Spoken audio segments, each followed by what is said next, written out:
Elle se tenait attachée à un poteau de clôture blanchi par le soleil derrière le saloon, ses bras maigres tendus au-dessus de sa tête comme les branches fragiles d'un arbre agonisant. La corde de chanvre rugueuse mordait ses poignets couverts d'ampoules à chaque tremblement, et ses pieds nus étaient enfouis dans la boue jusqu'aux chevilles. Sa simple robe de mousseline pendait mollement, trempée, recouvrant sa silhouette frêle comme un parchemin détrempé. Elle ne paraissait pas plus de 12 ans, peut-être moins, une petite fille aux joues creuses et aux yeux voilés par trop d'épreuves. Personne parmi les parieurs ne connaissait son nom, et personne ne prenait la peine de le lui demander. Des rires, des huées grossières et le cliquetis des dés s'échappaient des portes du saloon, mais la plupart des hommes présents n'étaient pas concentrés sur la scène de la ruelle. Ils étaient venus pour le whisky, pour des parties de cartes à gros enjeux, pour les filles du deuxième étage, tout sauf cette cruauté cruelle. Pourtant, lorsque la jeune fille apparut comme un collatéral en pleine vue, un murmure parcourut les spectateurs déséuvrés, certains éprouvèrent de la curiosité, d'autres de l'indignation, mais les plus cruels trouvèrent le spectacle alléchant. Un habitant grisonnant, appuyé sur un poteau d'attelage brisé et mâchant une tranche de viande séchée, cracha dans la poussière.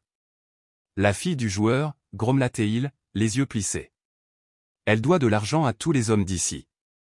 Elle utilise sa sueur pour payer des dettes qu'il ne peut pas payer avec de l'or. Personne ne sourcilla, un enfant vendu pour des billets impayés dans cette ville ne haussa plus un sourcil. Puis le vent tourna, soulevant un tourbillon de poussière vers la rue principale, et un cavalier solitaire émergea. Il portait un chapeau cabossé, un manteau usé jusqu'à la corde et des yeux qui clignaient rarement. Jesse James, 40 ans, sans famille apparentée, propriétaire d'un ranch dont la propriété était aussi tumultueuse que son esprit agité, ou avait seulement eu l'intention de déposer des outils à aiguiser et de rassembler des provisions. Mais lorsqu'il aperçut les yeux creux de la jeune fille et la corde lui entailler la peau, sa monture s'arrêta d'elle-même. Il resta immobile, la mâchoire serrée, à regarder le spectacle se dérouler. Une voix forte rompit le silence. 12 $ pour une semaine de travail, ou un contrat à durée indéterminée si vous le souhaitez. Elle est assez robuste et ne mange pas beaucoup. Le joueur maigre et à l'odeur aigre s'avança d'un pas assuré et tira la corde d'un coup sec, la traitant comme du bétail. Elle peut frotter les sols, aller chercher de l'eau, cuisiner au têtu comme une mule, mais elle ne répond pas. La foule recula et se détourna, même ce repère de vice trouva la scène désagréable. Sans un mot, Jesse mit pied à terre. Il n'aborda pas le tricheur, ne le supplia pas ni ne le menaça. Il sortit plutôt un petit paquet de tissu de la poche de son manteau. Des pièces tintèrent à l'intérieur. Le regard avide du joueur vacilla. 15, siffla-t-il. Permanente, demanda Jesse doucement. Je ne l'achète pas, dit-il d'une voix basse mais ferme, je règle juste sa dette. Un rire rauque s'échappa des lèvres de l'autre homme. Pareil, cracha-t-il en jetant la corde de côté. Elle est à toi. À genoux, Jesse sortit un canif et trancha les fibres qui la maintenaient en l'air. La fille s'affaissa, tremblant si violemment qu'il s'attendait presque à ce qu'elle s'effondre. Il la rattrapa avec une aisance éprouvée, ni brutale ni douce, simplement compétente. Elle le fixa un instant, ses yeux trop méfiants même pour verser des larmes, puis détourna le regard. Aucune gratitude, seulement le regard vide d'une enfant depuis longtemps privée d'espoir. Ils quittèrent la ville sous un ciel strié de nuages gris-acier. Il la laissa monter seule la mule, attachant lâchement les rênes à la selle de son cheval. Elle serra le corps, les jointures vidées de leur couleur, et garda le regard fixé sur l'horizon lointain. Derrière eux, la poussière tourbillonnante semblait murmurer que le monde ne les avait pas encore oubliés. Le ranch se trouvait à 15 km à l'ouest, blotti entre des falaises enneigées et bordé de peupliers squelettiques. La grange s'affaissait, son toit était rapiécé avec le peu de bois dont Jesse disposait. Des poulerets parmi les mauvaises herbes, et un poteau de clôture était tordu près du portail, preuve d'innombrables matinées passées à se débattre avec des outils rouillés et à effectuer d'interminables corvées. La jeune fille enregistrait tout cela en silence, son silence témoignant de la vie qu'elle avait laissée derrière elle. Dans la cabane spartiate, une marmite de haricots grouillait sur le feu. Une couverture en laine grossière était pliée sur le lit de camp, près de l'âtre. Jesse la désigna doucement du doigt. « C'est à toi. » Elle resta figée sur place jusqu'à ce qu'il lui demande si elle avait faim. Sur son signe de tête, elle s'assit à la table en bois brut, une cuillère posée sur le bol fumant comme s'il s'agissait d'un artefact extraterrestre. Il la regarda goûter les haricots, et ses yeux vacillèrent un mélange de surprise et d'autre chose, peut-être de soulagement. Elle murmura un « merci », à peine audible qui semblait provenir du plancher. Il ne dit rien de plus, alluma simplement la lanterne et murmura « pas de porte verrouillée ici ». Tu es en sécurité. Après avoir dételé la mule, il la trouva recroquevillée sur le lit de camp, les bras serrés autour d'elle. À minuit, une planche du plancher gémit sous son poids. Jessie, fusil à la main, se figea. Elle se tenait sur le seuil, la voix tremblante, « Ne m'enferme pas dans la grange. » Il baissa le fusil. « Je ne le ferai pas, » répondit-il simplement. « J'ai déjà été enfermé. » Sans un mot, elle se retira dans le lit de camp et resta éveillée pour le reste de la nuit, tout comme lui. L'aube arriva, rouge sang derrière la crête, le givre gravant les vitres. Les doigts de Jessie tremblaient tandis qu'il faisait bouillir de l'eau, accusant le froid. La fillette était allongée sur le lit de camp, fixant le plafond comme pour cartographier des fissures invisibles. Il versa du café, écouta le silence du canyon et ne chercha pas. Lorsqu'elle se leva enfin, il désigna le poulailler. Les poules ont besoin d'être nourries. Le maïs est dans le sac. Pieds nus, elle s'avança sans se plaindre dans l'herbe durcie par le gel, la paille encore accrochée à sa jupe. Plus tard, Jessie déposa une tranche de pain frais, rarement sa spécialité, mais chaud et parfumé, à côté d'une cuillerée de miel. Elle le regarda comme si elle se demandait s'il allait disparaître. Lorsqu'elle en cassa un morceau et parla, ce fut pour lui demander si elle devait en garder pour plus tard. Il hocha la tête. Il y en aura toujours plus. Cette petite assurance sembla apaiser quelque chose en elle. Les jours suivants, elle nettoya la cabane jusqu'à ce que le poêle scintille comme un miroir et que le plancher brille. Elle empila du bois, alla chercher de l'eau et le suivit inspecter les clôtures, silencieuse et déterminée. Lorsqu'elle trébucha et s'égratigna le genou, elle ravala ses larmes, il s'agenouilla, pressa un linge sur sa blessure et lui dit qu'il n'y avait pas de quoi avoir honte. Elle hocha simplement la tête, essuyant le sang en silence. La nuit, elle dormait plus près du feu. Bientôt, elle se mit à fredonner une mélodie hésitante, fausse mais inébranlable comme un oiseau qui teste ses ailes. Jessie fit semblant de ne rien remarquer. Un matin, elle laissa une fleur de pivoine sécher sur une tombe anonyme près de la grange. Il lui demanda si quelqu'un lui manquait. Cette nuit-là, elle murmura, « J'ai eu un frère, autrefois. » Rien de plus. Le printemps réchauffa le canyon. Les oiseaux revinrent, et l'herbe verdoyante sous ses pieds semblait promettre un nouveau départ. Lorsqu'elle trouva un œuf de rouge-gorge fendu par terre, elle emporta la fragile coquille bleue à l'intérieur, la berçant comme le plus précieux des trésors. Jessie observait depuis le porche, le cœur lourd du poids de ce qu'il avait infligé. Pourtant, dans les moments de calme, son premier rire à sa blague sur le pain de maïs brûlé, son sourire hésitant lorsqu'il lui offrit à manger, il comprit que la patience et la sécurité pouvaient guérir une âme brisée. Et peut-être, avec le temps, apprendrait-elle à croire que la chaleur pouvait être plus que la simple absence de froid. Elle se figea, la main sur la bouche comme surprise, mais ses grands yeux trahissaient un sourire. Jessie ne rit pas, il lui adressa simplement un sourire doux. « Il était temps, » dit-il doucement. « Je pensais que tu avais peut-être oublié. » Toujours souriante, elle baissa les yeux derrière sa paume, les joues brûlantes. Leur seul visiteur ce mois-là était un bricoleur, un vagabond qui s'était assis en face de Jessie à une table de jeu branlante, dans des temps plus heureux. Dès qu'il entra, son regard tomba sur la jeune fille adossée au mur. « Une employée » demanda-t-il en haussant un sourcil. « Non » répondit simplement Jessie. L'homme renifla. « Pas de la famille non plus, je parie. » Jessie fit un signe de tête vers la porte. « Entre, veux-tu » Sans hésiter, elle s'éclipsa. Quand le visiteur se retourna, la voix de Jessie s'était durcie comme du fer forgé. « Ne pose plus de questions à son sujet. »« Elle ne te regarde pas, compris » murmura l'homme en se retirant dans le silence. Ce soir-là, elle s'attarda à table bien après que Jessie eut vidé son café. Finalement, elle osa, « Tu me revendras. » Jessie marqua une pause, les sourcils froncés de surprise. « Te revendre ?» Il posa sa tasse avec réflexion. « C'est comme ça que les hommes échangent les filles, non ? Les achètent, puis les revendent. » Elle pencha la tête, la curiosité brillant dans le regard. « Mais ce n'est pas ce qui s'est passé ici, si ?» Jessie inspira, choisissant chaque mot. « Je crois que j'ai vu quelqu'un se noyer. Et peut-être que c'était le cas, alors je t'ai tiré de l'eau. » Il marqua une pause, scrutant son visage. « Et toi » demanda-t-elle doucement. Il croisa son regard. « Tu m'as tiré de là aussi. » Aucun des deux n'insista davantage, mais dans ce silence, leur sauvetage commun en disait long. La 12e nuit, elle déposa devant lui un petit bout de papier plié. « Qu'est-ce que c'est » demanda-t-il en le dépliant avec précaution. L'écriture était hésitante, chaque lettre étant un vœu, Lena. Jessie fixa le nom, silencieux pendant ce qui lui sembla une éternité, avant de finalement hocher la tête. « Eh bien, Lena, dit-il, et son visage s'illumina comme si elle venait d'obtenir la permission d'exister. Au matin, Lena parcourait la cabane d'un pas tranquille, elle rassemblait du petit bois, versait du café et dressait 2 assiettes sans un mot d'instruction. Quand Jessie arriva à table, une tranche de pain encore chaude l'attendait, fraîchement sortie de ses mains. Elle le regarda croquer, la croûte craquant sous ses dents.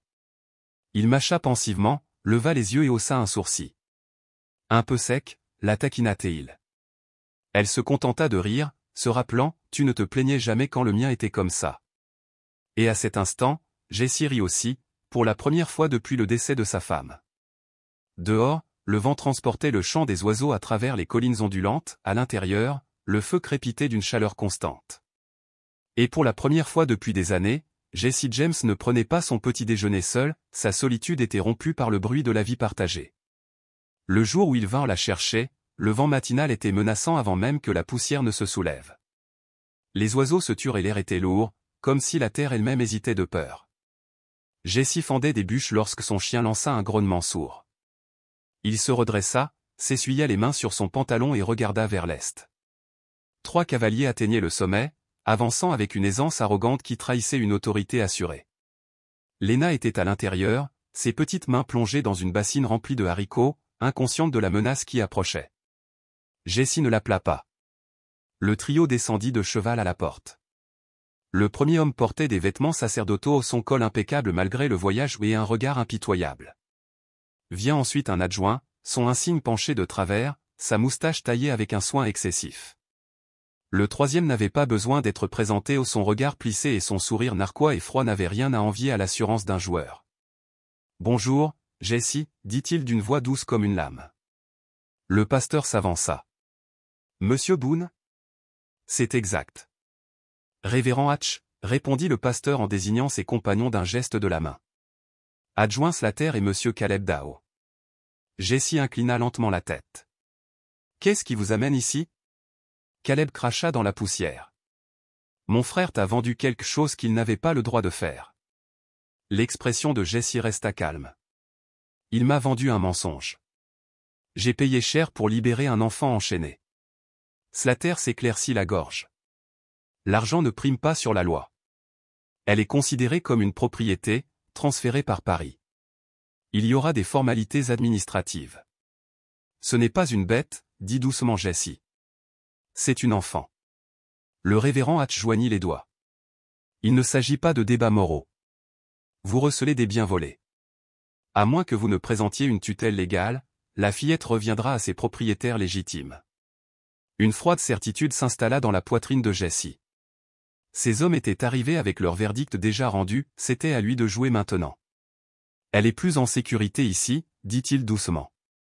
Cela ne rend pas cela légal, a rétorqué le député. Lena entra sur le porche sans un craquement, les cheveux tressés, les manches retroussées, le tablier saupoudré de farine. Elle paraissait petite mais inflexible. Les yeux de Caleb brillèrent d'un air possessif, une expression qui glaça le sang de Jessie. Lena, appela doucement le pasteur. Viens avec nous. Cette affaire est réglée. Elle resta figée sur place. Ma fille, prévint Caleb, tu nous appartiens. Jessie se plaça entre eux. Elle ne va nulle part. La main de Slater flottait près de son arme de poing. Tu es sûr de vouloir faire obstruction à la justice, Boone, demanda-t-il, les lèvres frisées en une menace. Jessie jeta un coup d'œil à Lena. Son regard était fixe, sans crainte ou une déclaration qu'elle n'avait plus besoin d'aide. Tu as 7 jours. Apporte tes papiers, ou ne reviens pas. Le prédicateur serra les dents. La justice n'attend personne. Ils remontèrent en selle, la poussière les engloutissant tandis qu'ils s'éloignaient, mais le poids de leurs revendications persistait. Lena expira la première. Ils reviendront, n'est-ce pas? À l'aube du 7e jour, répondit Jessie. Elle se retourna et entra, aussi calmement que si elle venait d'ajouter, consacre-moi 7 jours, à ces tâches. Ce soir-là, Jesse était assis près du feu, ses ombres dansant comme des âmes agitées. Il pensait à sa défunte épouse, à sa présence apaisante, à la façon dont elle réparait les choses brisées de ses mains douces. Lena était différente, aussi féroce qu'une nouvelle saison. Pourtant, cela ressemblait moins à un remplacement qu'à une prise de conscience dont il avait besoin depuis longtemps. Lena resta éveillée, elle aussi, feuilletant un recueil de cantiques abîmés, les lèvres remuant dans une prière silencieuse. À un moment, elle murmura, « S'ils me reprennent, que feras-tu » Sans lever les yeux, il répondit, « Cela dépend de la force avec laquelle tu cries. » La semaine passa à toute vitesse. Jesse télégraphia à un ancien camarade devenu avocat à Jonction Bluff, mais la justice des frontières était plus lente que les chevaux des prairies. Le 4e jour, il guida les mains de Lena sur un fusil. Non pas pour tuer, la prévint-il, mais pour sentir son poids. Pour savoir que tu n'es pas impuissante. Elle hocha la tête, berçant l'arme comme un nouveau-né fragile mais vivante. Au 5e, ils avaient réparé ensemble une section de clôture où des ampoules apparaissaient sur ses paumes, mais elle ne grimaçait jamais. La 6e nuit, elle demanda la couverture sous les étoiles plutôt que le lit. Comme ça, je saurai comment courir s'il le faut. Jesse étendit un plaid en laine à côté de la cabane. Ils restèrent allongés en silence, côte à côte, avec le ciel infini pour seul témoin. L'aube du 7e jour arriva, pâle et immobile, le calme qui annonce un bouleversement. Un chariot solitaire s'avança sur la route en grinçant juste après le lever du soleil. Non pas le groupe du pasteur, mais une femme solitaire, la peau hâlée par le soleil, la voix rauque comme du gravier. Elle descendit lentement, s'appuyant sur une canne en chêne sculpté. Quand elle vit Lena, elle laissa tomber la canne avec fracas. « Maman » souffla Lena, la voix tremblante d'incrédulité. Jesse observait la femme, bien qu'âgée de 30 ans à peine, porter la fatigue de 60 hivers. Agenouillée devant sa fille, elle la serrait si fort que Lena en haleta. « Je te croyais morte » sanglota-t-elle. « Je leur ai promis de revenir. Je leur ai dit de ne pas te faire de mal. »« Ils m'ont vendu » répondit doucement Lena. « Je sais » s'étrangla sa mère, les larmes aux yeux. « Ils ont menti et ont dit que tu étais parti. » Jesse recula, incertain de sa place dans cette réunion de famille. Mais Lena se tourna vers lui, les yeux brillants. « Voici ma mère. » Il hocha la tête, comprenant plus que les mots ne pouvaient le dire. La femme se leva en tremblant. « Il y a une cabane près de Cotton Bend de la nôtre, si vous voulez bien. Je suis venu la chercher. » Jesse l'observa, robe en lambeaux, chaussures usées jusqu'à la corde, bras meurtris par les épreuves. On aurait dit un fantôme réapprenant la vie. Lena glissa sa main dans celle de Jesse. « Tu viens avec nous » Il déglutit, la voix étranglée. « Aidez-nous à sécuriser ce lieu » dit-il finalement. « C'est chez vous. » Elle lui serra la main. « Elle est à toi aussi. » À midi, le chariot s'éloigna avec à son bord 3 âmes liées par une seconde chance. Derrière elle, les menaces du pasteur gisaient dans la poussière. Devant elle, la promesse silencieuse d'un nouveau départ s'étendait à travers les plaines tandis que Lena appelait Jesse sa famille pour la toute première fois. Une rangée de bocaux en verre abîmé était posée sur une étagère grossièrement taillée, leur contenu depuis longtemps oublié. Le regard de Lena se porta sur un petit dessin délavé, punaisé au mur avec un clou rouillé, une femme et un enfant debout devant une maison rouge. L'écarlate avait transpercé ces lignes au fil des ans, comme si la couleur elle-même s'était atténuée sous le poids du souvenir.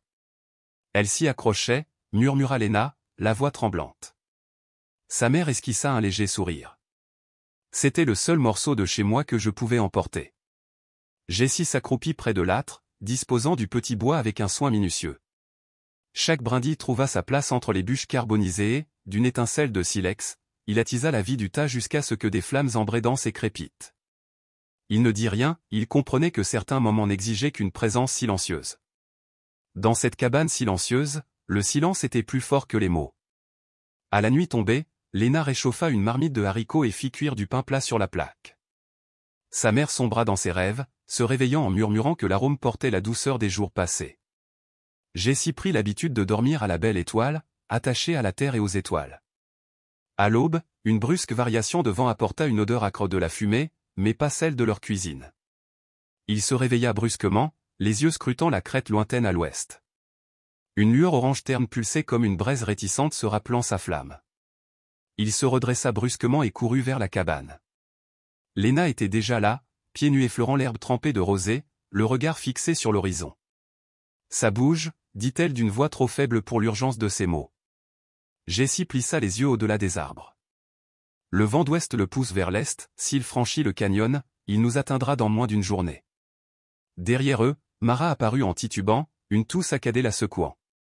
Qu'est-ce qu'on fait, halta-t-elle. On court, répondit Jessie, mais Lena ne bougea pas. Ses yeux étaient rivés sur le minuscule abri de rangement près de la cabane principale. Les affaires de maman sont là-dedans, murmura-t-elle. Mes livres, ses lettres, tout ce que j'ai gardé. Jessie jeta un coup d'œil au ciel, déjà couvert de cendres. Ça ne vaut pas la peine de risquer ta vie. Les lèvres de Lena tremblèrent tandis qu'elle regardait sa mère. Et si on ne revenait jamais? Les yeux de Mara se remplirent de larmes. Sans un mot, Jessie prit sa décision. Je vais chercher ce que je peux. Préparer la mule. Lena ouvrit la bouche pour protester, mais Jessie courait déjà vers le hangar. La serrure n'était plus qu'un clou tordu, et Jessie la débloqua d'un coup de couteau. Il ouvrit la porte, révélant une malle ternie, des piles de vieux papiers et un bouquet de sauge séchée. D'une main experte, il ramassa les lettres et les livres, les fourra dans les poches de son manteau, puis se précipita en arrière tandis que la cendre commençait à tomber du ciel telle une neige lugubre. À midi, le feu avait franchi la crête. Les arbres cédèrent aux flammes rugissantes, dont les cris résonnèrent dans la vallée. La fumée s'abattit sur le ciel, transformant le jour en un crépuscule obscur. Tous trois enfourchèrent la mule et galopèrent au loin, juste au moment où les premières vagues de chaleur déferlaient sur la crête en feu. Derrière eux, la montagne était rouge sang, chaque arbre une torche dans la nuit. Ils trouvèrent refuge près d'un ruisseau dont l'eau était claire et glacée. Ils s'y arrêtèrent, préparant du café avec le reste de leur marque et échangeant quelques mots. À la tombée de la nuit, Lena s'assit à côté de Jessie, le dos appuyé contre un rocher chauffé par le soleil. Je pensais que venir ici pourrait guérir quelque chose, avoua-t-elle, la voix tendue par le désir. C'est vrai, répondit-il doucement. Elle se tourna vers lui, les yeux écarquillés. Comment peux-tu dire ça? Les flammes ont tout emporté. Le feu brûle ce qui est mort, répondit Jessie. Mais il ne tue jamais ce qui est encore vivant. Lena laissa ses paroles se poser entre elles. Je pensais que le retour chez maman arrangerait les choses, murmura-t-elle. Je n'ai vu que de la perte. Il la regarda calmement. Ça ne veut pas dire que ça ne vaut pas la peine de s'en souvenir. Elle ne dit rien, mais lorsque Jessie se leva pour entretenir les braises mourantes, elle la suivit. À l'aube, ils retournèrent aux vestiges calcinés de la cabane. Les murs calcinés penchaient à des angles étranges, un côté s'effondrant en poutres noircies. Mais près de la souche d'arbre se trouvait quelque chose qui brillait à travers la cendre, un livre roussi, la couverture craquelée mais intacte. À l'intérieur, niché entre des pages jaunies, se trouvait le dessin de Lena, épargné par les flammes. Elle le serra contre son cœur et laissa enfin échapper un petit sourire sincère. Je suppose que le feu n'a pas tout emporté, murmura-t-elle. Non, dit Jessie d'une voix ferme, même pas de près. Tandis qu'ils chargeaient leur mule, Mara s'attarda auprès de Jessie plus longtemps que nécessaire. Tu n'avais pas besoin de prendre de risques, dit-elle doucement. Peut-être pas, répondit-il, mais je suis contente de l'avoir fait. Mara l'observa, la gratitude et l'émerveillement dans le regard. Tu as déjà pensé à rendre quelque chose permanent, demanda-t-elle. Jessie ne répondit pas immédiatement. Il regarda Lena bercer le précieux dessin, l'espoir renaissant lentement dans son regard. Finalement, il rangea soigneusement le livre dans la sacoche. D'abord, dit-il, rentrons à la maison. Ensuite, nous verrons ce qui pousse encore. Ils chevauchèrent vers leur ranch sous un ciel chargé de pluie. À leur arrivée, l'horreur les accueillit au portail. La clôture était en miettes, le bois carbonisé sifflait sous la cendre fraîche. Des odeurs de cordes brûlées, d'huile et de quelque chose de plus nauséabond flottaient encore dans le vent. Dans la cour, des empreintes de pas marquaient le sol aux trois paires, dont une boitant. Jessie reconnut la foulée révélatrice, Caleb Doss. Il était venu avec malveillance, pas avec catastrophe. Mara retint son souffle en serrant la selle. Lena, bien que petite et abattue par le voyage, se tenait droite, le visage figé, les yeux fixes. Ils franchirent le seuil de leur maison et découvrirent des meubles renversés, du verre brisé et des marques de charbon gravées sur la porte, écrivant « Voleur ». Mara halta derrière sa main, mais Lena s'avança, traçant du bout des doigts le gribouillage furieux. Ils veulent nous faire peur, dit-elle. C'est tout. Jessie posa une main ferme sur son épaule et vit, véritablement, l'acier dans ses yeux, la flamme de son esprit que nul brasier n'avait éteinte. Ensemble, ils se mirent au travail. Mara redressa les chaises et ramassa les écharpes dans un seau. Lena étendit du foin abîmé pour le faire sécher au soleil. Jessie enfonça des planches fraîches dans une nouvelle marche, chaque clou étant enfoncé avec précision. Cette nuit-là, ils montèrent la garde à tour de rôle, Jessie, le fusil sur les genoux, Mara armée d'une lame dissimulée, et Lena perchée près du foyer, alerte et inflexible. À l'aube, on frappa poliment à la porte. Jessie ouvrit, fusil au poing, et trouva Anxeter sur le porche, les mains pleines de clous et de planches. Derrière lui se tenaient des voisins portant du fil de fer et une marmite de ragoût fumant. Sans un mot, ils s'attelèrent à réparer la clôture et les murs. À midi, les rires et les chants de travail emplirent la cour, et personne ne demanda pourquoi, ils le reconstruisirent, tout simplement. À la tombée de la nuit, Caleb Doss retourna dans la clairière, son sourire suffisant s'effaçant à la vue de la foule de soutien. On dirait que tu as des amis, ricana Théil. Jessie s'avança, désarmée. Tu crois que ça change quelque chose, cracha Doss. Tu vas le regretter. Non, dit doucement Jessie, je ne le regretterai pas. Lena, aux côtés de Jessie, affronta Doss avec une férocité calme. Tu ne peux pas revendiquer ma mère ou moi, dit-elle d'une voix basse et inébranlable. Puis elle le gifla une claque nette et retentissante qui réduisit tous les hommes au silence. Caleb recula, enfourcha son cheval et s'éloigna sans un regard en arrière. Ce soir-là, ils mangèrent un ragoût autour d'un bon feu, du pain frais et moelleux, et écoutèrent Mara chanter une berceuse de son enfance. Lena posa sa tête sur l'épaule de sa mère, en sécurité et sans peur. Jessie, les regardant tous les deux, sentit quelque chose en lui se détendre. Pour la première fois depuis des années, il se laissa aller dans son fauteuil et ferma les yeux, ne serait-ce qu'un instant. Plus tard, tandis que les braises s'éteignaient, Lena leva les yeux vers lui. « Tu crois que je suis encore brisée ?» demanda-t-elle. Jessie se leva, récupéra le couteau finement sculpté de sa défunte épouse dans le vieux placard et le tendit à Lena. « Ce n'est pas une question de fragilité, dit-il. C'est une question de ce qu'on fait après. » Elle prit la lame avec une fermeté respectueuse, la lumière du feu se reflétant dans son sourire imperturbable. Non pas parce qu'elle était guérie, mais parce qu'elle en avait assez de se cacher. Avec le temps, les gens oublièrent à quel point la peur la tenait captive. Ils se souvinrent de son pain, de son rire et de la bonté féroce qui brillait dans son regard. Lorsque, des années plus tard, Lena arriva en ville dans son propre chariot, son registre à la main et son nom gravé au fond de chaque bar et de chaque propriété, personne ne murmura « sauvage ». Ils l'appelèrent Boone, car la vraie force se mérite, et le feu ne détruit que lorsque rien de nouveau n'est prêt à renaître des cendres. Cette histoire ne parle pas seulement d'être sauvé. Elle raconte ce qui se passe ensuite. Et avec un peu de chance, comme Jesse James, il arrive que celui que vous secourez finisse par vous sauver.